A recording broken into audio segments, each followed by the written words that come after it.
대부분의 50대, 60대들은 은퇴 후 이런 이야기를 자주 합니다. 노는 것도 하루 이틀이지. 하루가 한 달, 1년처럼 길게만 느껴져요. 이젠 해외여행도 별 감흥이 없어요.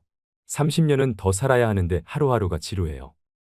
은퇴 후 막연히 긴 자유시간이 역으로 족쇄처럼 느껴지시는 분들이 많다고 합니다. 65세 이상 노인 80% 이상이 취미생활로 TV 시청을 꼽았고 노년의 시간이 지루하다고 대답했습니다.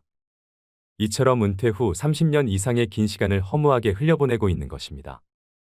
현재의 우리 중장년들은 정말 부지런히 살아왔습니다.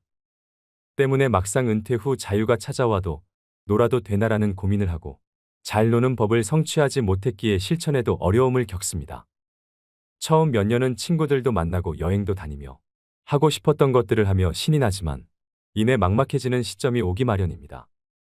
먹고 살기도 힘든데 무슨 취미생활이냐고 생각하시는 분들도 분명 계시리라 생각합니다.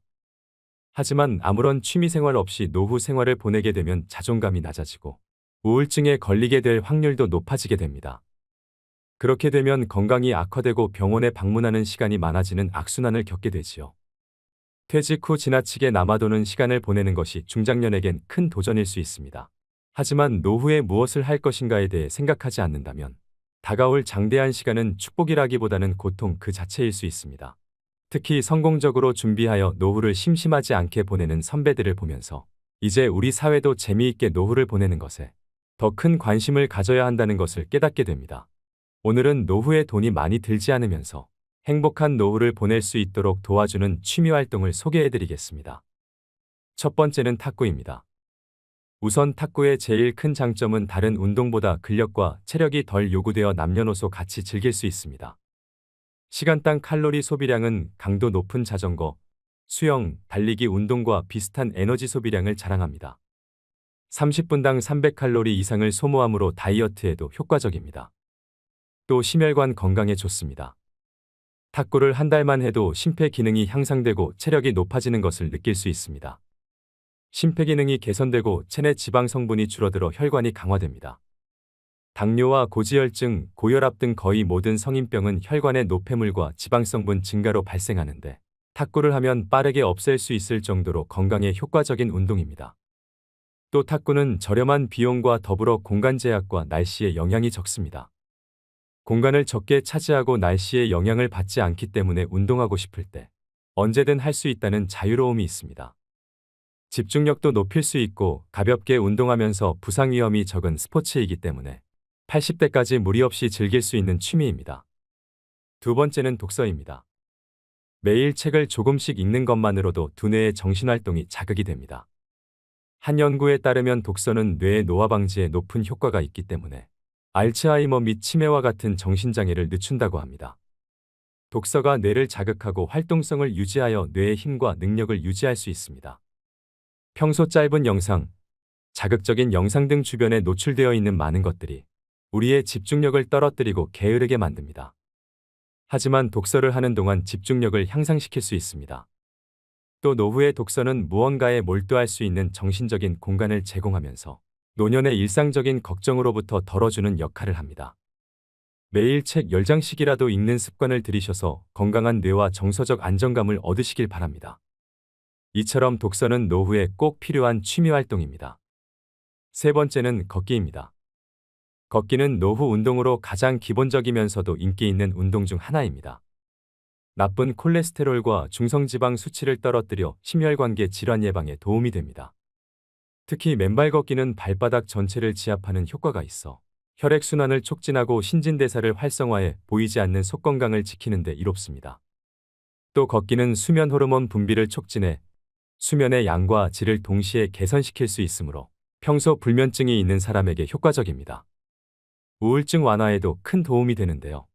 맑은 공기를 마시고 햇볕을 쬐면 행복 호르몬이라고 불리는 세로토닌 분비가 촉진되어 불안감과 우울감 등이 완화됩니다. 중년 여성들이 흔히 겪는 갱년기 증상 완화에도 큰 도움이 됩니다. 몸이 나빠지는 걸 막고 지금의 건강을 유지하는 데는 걷기만한 운동이 없습니다. 걷는 습관이 쌓이면 인생 후반에 보다 건강한 모습으로 되돌려받을 것입니다. 네 번째는 그림 그리기입니다. 어느 한 연구에서는 그림 그리기는 기분을 좋게 만드는 신경전달 물질인 도파민을 증가시키고 스트레스 호르몬을 줄여준다고 합니다. 실제로 저도 그림 그리는 취미를 가지고 있는데요. 그림을 그릴 때 복잡한 마음과 우울한 감정이 어느새 침착하게 바뀝니다. 그림 그리기는 손의 신경을 자극하는 운동적 요소가 뇌를 자극하여 두뇌 운동에 좋습니다. 미국 알츠하이머 협회에서는 미술을 할 때 불안감이나 우울증이 완화된다고 하는데요. 치매 환자 대부분은 전에 미술 공부를 한 적이 없지만 그림을 그리기 시작하면서 놀랄 정도의 창의적인 그림을 그려내며 증상이 좋아졌다고 합니다. 그림을 꾸준하게 배워놓으면 평생 취미로 삼을 수 있습니다. 장소에 구애받지 않고 적은 재료로도 얼마든지 가능하기 때문에 노후에 접근이 쉬운 취미 중 하나입니다. 5번째는 자전거 타기입니다. 50대에서 60대 분들께 추천드리는 취미입니다.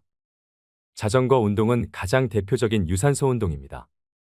허벅지와 종아리, 코어 근육을 많이 사용하게 되는데요.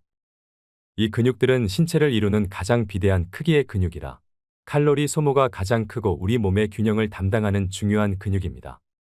나이가 들수록 근육의 손실이 많아지는 우리에게 자전거는 선택이 아닌 필수로 나이가 들수록 해야 하는 운동이라고 말하는 이유입니다. 조금은 아이러니한 부분이라고 생각하실 수도 있지만 자전거는 무릎 관절에 아주 좋은 운동입니다. 퇴행성 관절염과 연골의 손상으로부터 주변 인대를 강화할 수 있는 매우 효과적인 운동입니다. 삼성서울병원 교수는 하루 30분 이상 일주일에 4회 이상 자전거를 타는 노인은 신장병이나 중풍을 최대 50% 이상 감소시키고 대장암 및 직장암도 40% 이상 감소시킨다고 밝혔습니다. 6번째는 식물 키우기입니다. 실제로 반려식물을 키우면서 자연과의 접촉을 하게 되면 혈압을 낮추고 마음의 평온함을 증가시킨다고 하는데요. 요즘엔 식집사란 새로운 용어도 등장하고 식물 키우기가 하나의 트렌드로 자리 잡고 있습니다. 식물은 반려동물처럼 비교적 큰 비용이 들지 않고 손이 덜 가면서도 충분한 정서적 교감과 위안을 받을 수 있습니다. 과학자들은 식물을 키우는 것만으로도 전반적인 뇌 건강의 기능을 향상시켜준다 합니다. 꽃과 향기로운 식물은 우리의 감각에 좋은 영향을 미치며 인테리어 소품으로도 활용되어 집에서 휴식하는 시간을 더욱 풍요롭게 만들어줍니다. 또 식물은 공기를 정화시켜주어 건강과 깨끗한 환경에도 많은 영향을 줍니다. 식물 키우기는 나이와 상관없이 누구나 손쉽게 접근할 수 있는 취미이기 때문에 정적인 취미를 찾으시는 분들에게 제격입니다. 7번째는 명상입니다.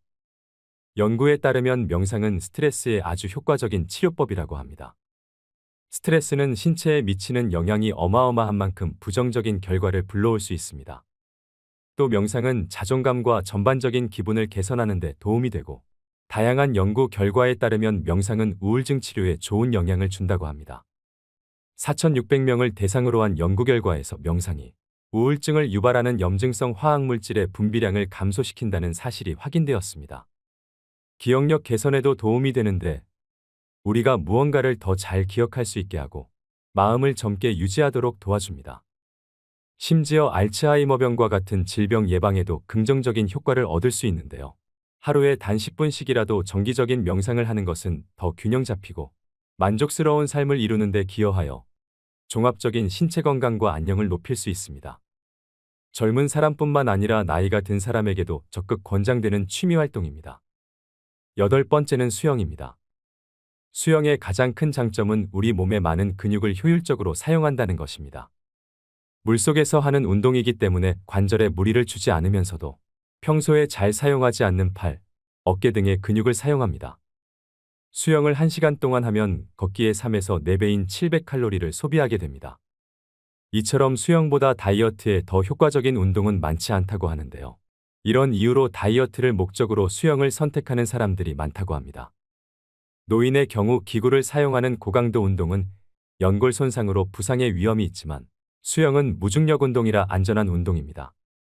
갓 태어난 아기부터 체력이 저하된 노인까지 즐길 수 있는 평생 스포츠라고 불리는 수영을 취미로 시작해보시는 건 어떨까요? 9번째는 사진 찍기입니다. 아무래도 사진을 찍다 보면 다양한 장소에서 여러 가지 환경을 찍어내고 싶어 하실 텐데요. 특히 풍경 사진을 찍게 되면 산과 바다 등 풍경들을 구경하며 사진을 찍는 것이 의미 없이 걷기 운동을 하는 것보다 훨씬 지루하지 않고 보람차고 건강한 몸을 갖게 도와줍니다. 사진 찍기의 또 다른 장점은 인내심을 기를 수 있다는 점입니다. 내가 원하는 사진을 건져내기 위해선 알맞은 장소에서 순간의 포착을 잡아내야 하는데 그런 사진을 만들어 내기 위해서는 여러 시행착오를 겪으며 인내심이 길러지는 것 같습니다. 그렇게 해서 건져낸 사진이라면 말로 이룰 수 없는 성취감이 당연히 따라오게 됩니다. 사진은 소중한 순간들을 기록하는데 최적의 도구이기 때문에 나중을 돌아보며 추억을 간직하고 소중한 사람들에게 공유함으로써 행복한 시간을 되돌아볼 수 있습니다. 마지막으로 10번째는 악기 배우기입니다. 나이 드신 분들에게 악기 배우기를 추천하는 이유는 생활의 변화를 통한 즐거움도 있지만 배우는 과정에서 주변의 다른 분들과 교류하는 시간을 보낼 수 있기 때문입니다. 나이 들어가면서 혼자 있는 시간이 많아지기 때문에 사회적으로 좋은 친구를 만날 수 있는 계기가 될 수 있습니다. 신체적인 능력을 떨어지는 노인들은 배우기 쉬운 오카리나 우쿨렐라 등 접근하기 쉬운 악기들이 많습니다. 은퇴하고 목표를 세우기 힘든 노년기에 악기를 마스터하는 새로운 목표는 인생의 도전이 될 수 있기 때문에 긍정적인 기능을 하게 됩니다. 악기 배우기에 도전하여 성취감과 자신감 있는 노년기를 보내시는 게 어떨까요? 오늘의 영상 어떠셨나요? 무엇이든 서툴러도 좋습니다. 완벽하지 않아도 되고 화려하지 않아도 됩니다. 박자가 틀린 기타 연주를 하면 어떤가요? 잘못 그리고 엉터리 그림이면 어떤가요? 막연히 무슨 취미생활을 해야 할지 모르겠다면 주변 노인복지시설이나 구청, 주민자치센터 등 시설 프로그램을 이용해보는 것도 방법입니다. 이는 비용적인 부분이나 주거지 근처라는 점에서 부담감을 크게 줄일 수 있습니다. 스스로 자기에게 맞는 것을 찾아 나서야 합니다. 가벼운 운동도 좋고 봉사활동도 좋습니다. 무엇이든 본인이 편안하고 마음에 맞는 것이 최고의 취미입니다. 나이가 들면 대중교통도 무료이고 박물관 입장료도 무료입니다. 볼펜 한 자루, 노트 한 권이면 충분하다는 소박한 생각으로 넉넉한 마음을 가져보세요. 젊은 시절 많은 고생을 했기 때문에 이제는 정신건강과 육체 건강을 잘 다스려서 자녀들이나 가족들에게 해가 되지 않게 본인 스스로 9988-1234를 잘 실천해야 합니다. 김병에 효자 없다는 말은 빈말이 아니며 요양병원에서 오랜 시간을 보내는 일은 줄이셔야 됩니다. 인생에서 제일 중요한 금 3가지가 있다고 하는데요. 바로 황금, 소금, 지금. 이 3가지 중에서 지금이 가장 중요하다고 합니다. 늦었다고 생각하지 마시고 지금부터 실천하셔서 행복한 노후를 만들어 가시길 바랍니다. 자기계발에 충실해서 인류사에 남을 작품을 영원히 남기고 떠난 위대한 화가이자 시인이었던 미켈란젤로처럼 구독자 여러분도 멋진 노년을 살아가시 바랍니다. 오늘도 노후의 지혜와 함께해 주셔서 감사드립니다. 황금빛으로 무르익어가는 여러분의 지혜로운 인생을 언제나 응원합니다.